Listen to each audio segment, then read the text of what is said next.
welcome to our Thursday, June 19 homeschool day.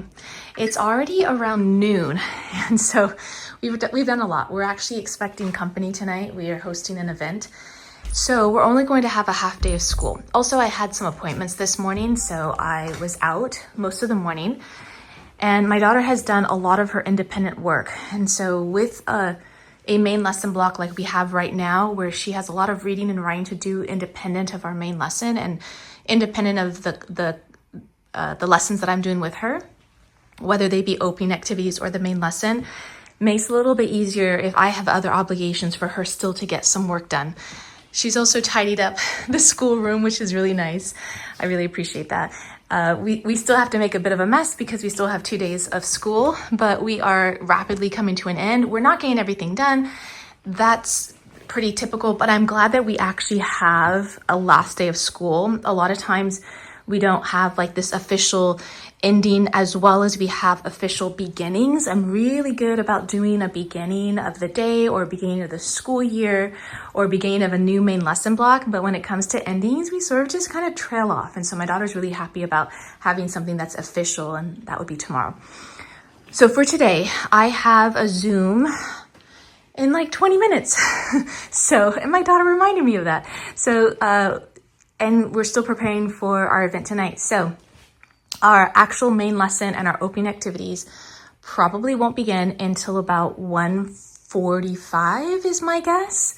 And by then, hopefully everything that's a distraction will have been taken care of so that we can spend a solid 2 to 3 hours doing our schoolwork. And that's probably all that we're going to be able to do today of me participating in the actual lessons.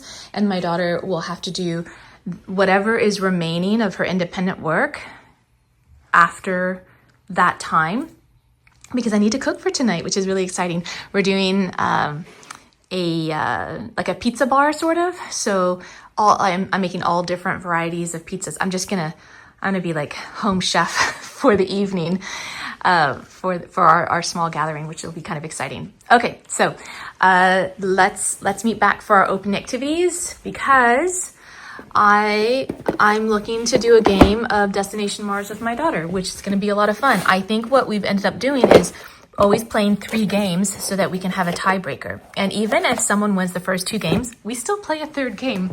And then we have our mental math and some other opening activities. Hopefully our opening activities can be nice and tidy so that we can get to our main lesson. And our main lesson, we have two parts of our main lesson still in astronomy.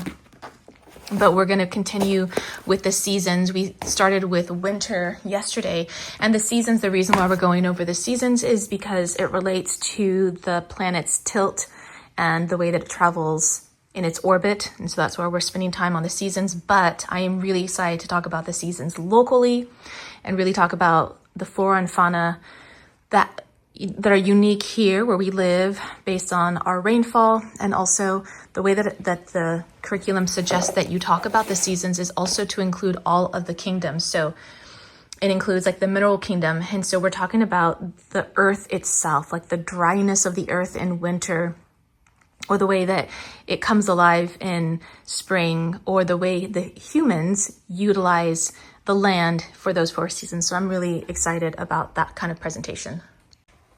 It's 2:45 p.m. We are starting with Destination Mars as usual. I would be so sad when we're not playing this game during the summer. And then we'll do the rest of our opening activities. We're gonna have to be like so quick today. It's 2:50. We will start planetarium. We're struggling to get focused and excited about our school day, so we're just going through the motions. I think we are still on the sun for this.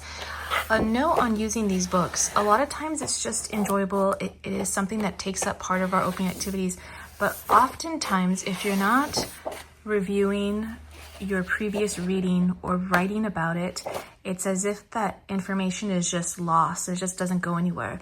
So if you want to make these opening activities more a part of your lesson, then just doing an oral review the following day of the work that you previously did, or you as a teacher just reviewing the work, will really help solidify that information. Okay, we're up to Death of the Sun. Stars are not eternal. It's 3:06. We just finished planetarium. We are just doing, did I forget? I think I might have forgotten. Yep, 2 lessons. What else do we need? We need mental math. I really want to do a few pages of this book. Oh, and a few pages of this book. All right, let's do mental math though. All right, our first question, 1% of 500. Last question, 9 divided by 3 times 10. That was quick and easy. It's just about 3:08, and we're going to read a couple of pages of Faraway Worlds. This has been a really exciting book to read. Just fuels the imagination. I meant to mark our page. I think we're on this page. What would it be like to... It's 3:15. We just finished this book. It is now time to... I would like to do this book before moving on to our main lessons. Our main lessons are going to be at the end. They really should be at the beginning. I mean, our opening activities are at the beginning, but we're getting distracted by these books. And also, we are anticipating company coming really soon, so there's still like a lot of work to do.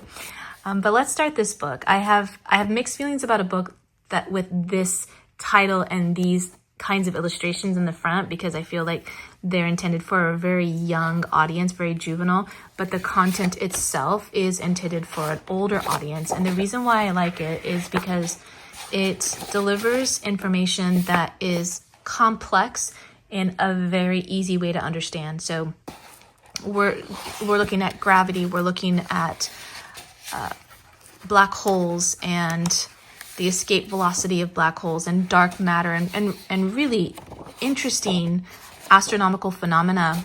But it's really, this, in my opinion, this content is not intended for children even younger than middle school. You certainly could if you wanted to, but I feel like these concepts are better suited for older children. All right, so let's begin. You've already heard about... It's 3:40 p.m. We just finished a few pages of the book, my first book of Cosmos, and it's things like this that make me realize this is not for really young children. That's why we say that gravity is an effect of the distortion of the geometry of the universe. An object appears to be acted upon by the force of gravity when it passes close to the distortion of space-time caused by mass. Like, this is hard enough for an adult to fully comprehend, but correct me if I'm wrong. Maybe this is all very easy for you and your kids are getting it with a breeze, but I feel like this like really stretches my brain when I'm starting to contemplate it.